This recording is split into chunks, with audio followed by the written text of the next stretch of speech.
What's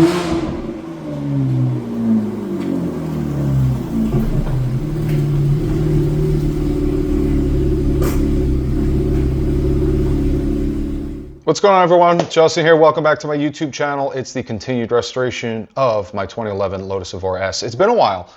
Yeah, I haven't really been updating anything because there really hasn't been much to update. I've been waiting on parts.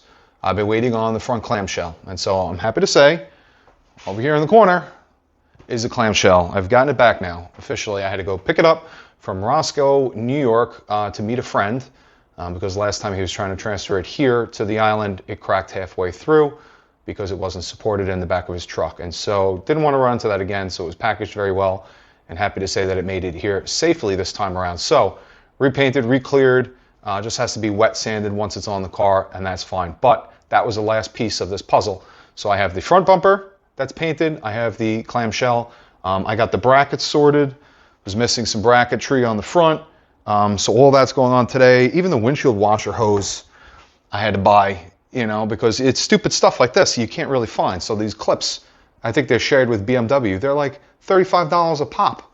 So the hose was actually cheaper. I just had to wait for it to come from the UK. So stupid stuff like that. It's just nickel and diming. But this is the home stretch.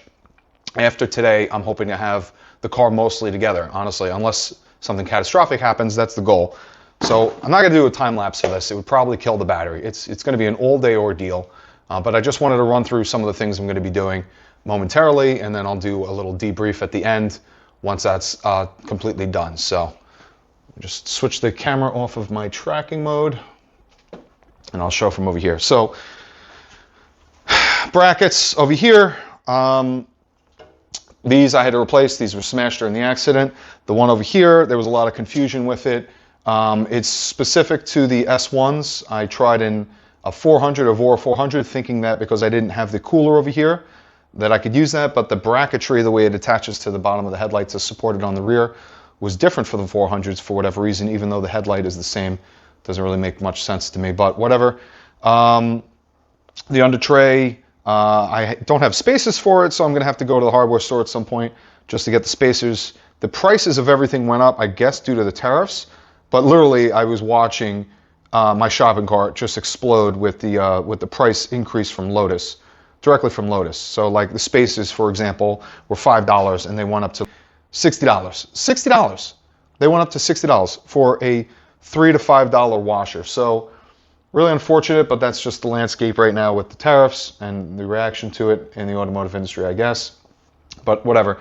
Brackets are here. Oil line's going to be routed underneath. You come around on this side. I have the headlights all together, but there's some last little trim pieces that need to be installed. There's the trim for the clamshell. This is the venting panel that goes in front of the driver's side wheel. I have to put the washer fluid in. Yeah, so you know, I got little odds and ends that need to button up. I got the front-facing camera that I need to finish installing. That's basically all the big stuff. There is one other mention. I'm going to probably do this as a separate recorded video, but right in here is the washer fluid pump and the washer reservoir. They just kind of sit here. I wanted to tap this, and even though it's kind of in the way, my goal is to tap this and have the methanol pump that I was planning on installing tap right off of it. So I have a bung to install in it. I just have to figure out, you know, kind of the mounting situation I'm going to use for that. So I'll do a separate video on it, I guess. But that's the last challenge I was really stressing myself out with, is to make sure that I'm incorporating the methanol that I planned on installing in here. And like I said, it's going to go right in this spot. So yeah, that's the summary. I'm going to get right to it. And it's really down to the wire now. Not only because I have all the parts here and I'm excited to get it installed, but also I have my inspection on Thursday. It's now Monday. And so, yeah, a little bit stressed. So I have to have this basically perfect so that it passes a visual inspection, and then it's ready for safety and emissions right afterwards. And then I'll actually be able to drive this thing. So super excited, super stressed, and I'm just going to get right into it. And like I said, I will do a debrief at the end. So anyway, I'll see you in probably a day. Thanks.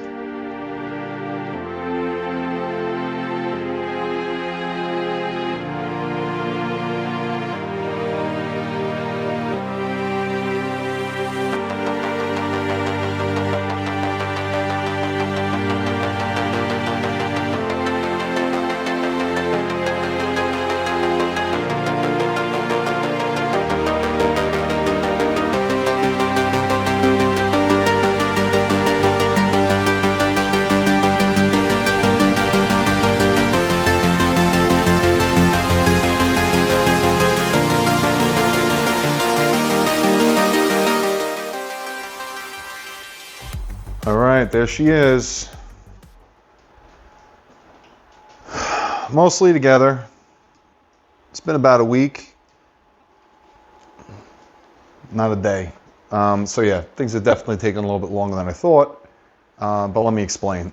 So I had to get the car a salvage inspection. Salvage inspection in New York is notoriously difficult at certain inspection sites. I'm not going to get into all the detail, but basically the site that I picked, of course, was one of the more difficult ones. So the investigating field officer that I was assigned scrutinized the receipts that I had for the airbags. The airbags were dispatched new from the UK from a third-party supplier. For whatever reason, it's not legal, but they denied my inspection based on the fact that I didn't buy the airbags from a dealership. What am I going to do? So that's a setback. So I had to just go and buy 2 new airbags, both the driver's side and the passenger side. And I literally got the last passenger side airbag in the United States. So I don't know how long the delay would have been if I didn't get that. But yeah, so I bought that early this morning. It's about $2,000. I'm going to get it installed. I'll have the receipt then to prove that I got it from a Lotus dealership, not a third-party supplier. And then hopefully I'll be good with the safety inspection. Very frustrating, very depressing, honestly, to go through all this in the rush and just to be denied, last minute by somebody that it was their interpretation of the law. But I digress. The rest of the problems I've been faced with, very small issues. For whatever reason, the horn doesn't work. Okay, it's the factory one that came on the car. So, okay. I got a Hella from Amazon. It was an open box, and this one is shorted. So the stock horn wasn't working. This one kept on popping the fuses. So I got new horns. Just installed those. Instrument cluster was conking out. Basically, the pins on the back of the cluster, I did a post on and actually on Facebook, but the pins that plug into the back of the cluster, they're not very secure. That's basically in a nutshell. So I had to build up a little bit of solder and squeeze the female socket on the back of the, on the connector side. I had to squeeze the connector a little bit, and then there were pins on the cluster. So increase the size of the pins with solder, crunched down a little bit on the female socket connectors, and it was really ground that was the biggest issue that had the connectivity problems. After that, all good. You can see I still have the panel out here while I was replacing the fuses for the horn, but that's not working. Unrelated, my OBD gauge also had a wiring issue. One of the pins was pulling out, so I fixed that, and I'll be putting that back in. Funny story, the exhaust I got is valved. It's the Capristo exhaust. And when I was putting the radio in, I uninstalled the FM radio antenna because I figured I'm never going to use it. Well, the Capristo exhaust controller actually uses FM for status. So I think it's 88.1 FM that I should be able to receive on the radio, but without an antenna, I can't see the status of the exhaust, and I could actually use that for some configuration updates. So I had to get a FM antenna I'll be putting in. And it's all detailed in their manual here. So a little frustrating. I also had wine out the head unit. So it was like alternator wine. If anybody knows what a grounding loop is, that's basically what I think it is. And so I'm going to have to ground the receiver to the same grounding source as the amps, which is unfortunately at the battery. And so I'll have to come back here and run a test grounds to the battery, see if that helps that. Engine-wise, this thing ran pretty terrible.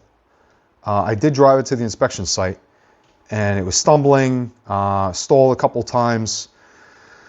Pretty much undrivable, but I made it there. Was able to, at least get out of my own way for the most part. Still tracing it down completely, but mass airflow sensor, that mass airflow sensor and the airbox are from an Evora GT. The GT has a slightly larger mass airflow sensor. And so comparing that with the S1 throttle body, or I'm sorry, mass airflow sensor, there's definitely a size increase. And the tune from BOE is optimized for the stock mass airflow sensor body, because otherwise the calibrations will be thrown off. All right, so sensor's the same, throttle body, or I'm sorry, I keep on saying throttle body, mass airflow body size difference will actually affect the readings though. So I'm putting in the BOE stage 1 or stage whatever the hell cold air intake from the S1, I think is what I was trying to say there. So yeah, put that back in, that'll help with the mass airflow. And then I was getting misfire codes and no reading from the bank 1 O2 sensors, bank 1, bank 2, first O2 sensor, so pre-cat, no reading. So I kind of traced everything out. I checked the pins, made sure everything looks good from a wiring perspective. There were extension cables that were put in with the BOE headers. I also checked these. These are good continuity. So I'm going to plug the O2 sensors in directly, bypassing the extension, and then I'll make sure that that they're reading properly. So really not sure what's up with that, but I'm sure that that's leading to a lot of the drivability issues I'm having. So yeah, that's mass airflow, instrument cluster, horn, all very minor stuff. AC stopped working. It was definitely charged. It was really cold. I tried using the AC and nothing. So I got to chase that down as well. And then last is the meth kit. I'm in the process of installing that. I'll do a separate video on it. But I want to have that in. So I'll be buttoning that up soon.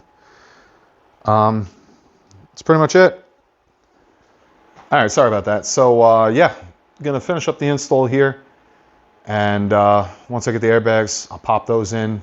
I have the receipts, forward it over to the field investigator, and then hopefully get the salvage inspection so I could get the title for this thing in like 2 to 3 weeks. A little upsetting because it's now August, and that's going to push me back to September. You know, hopefully I get everything squared away. I'll be able to drive it for like maybe a month and a half, 2 months, before it gets too cold for the tires. So we'll see, but try to make the best of it. But I will tell you this, driving it back from the inspection site, it was running better. I don't know what it was, maybe it just needed a couple cycles for the math. Maybe it went in limp mode, I'm not really too sure, but the car's awesome. So that alone is keeping me motivated because it was a lot of fun. And I actually had to stop and get gas. I thought that that was actually contributing to why it was running so rough. So I got 94 octane, I threw it in there just to mix it up. And I already got compliments on the car. So not that I'm fishing for that, but people can appreciate it. And it's just nice for your work to be appreciated. So yeah, I did really like the car.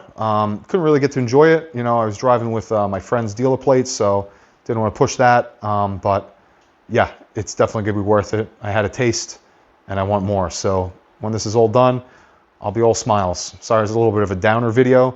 I wanted to get something out, but it is what it is. So just keep chugging along.